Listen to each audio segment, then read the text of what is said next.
French army अर्थात French foreign लेजेन्डको selection नेपालमा हुँदैन। ब्रिटिश आर्मी र सिंगापुर पुलिसको छनौट नेपालमा जसरी हुन्छ त्यसरी फ्रेन्च आर्मीको छनौट प्रक्रिया नेपालमा हुँदैन।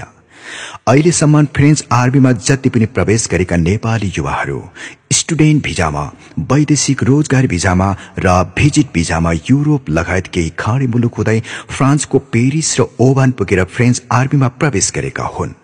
फ्रेन्च आर्मीमा उमेर 18 वर्षदेखि 39 वर्ष नकाटेका युवाले भाग लिन पाउनेछन्। तर पनि उमेरको हिसाबले 20 वर्ष पूरा भए 30 वर्ष नकाटेका युवालाई गुट मान्ने गरिन्छ। सिभिल एजुकेसन यति नै हुनुपर्छ भन्ने क्राइटेरिया अझसम्म तोकिएको छैन। 8 कक्षा उत्तीर्ण, 10 कक्षा उत्तीर्ण, 12 कक्षा उत्तीर्ण जति भए पनि हुनेछ।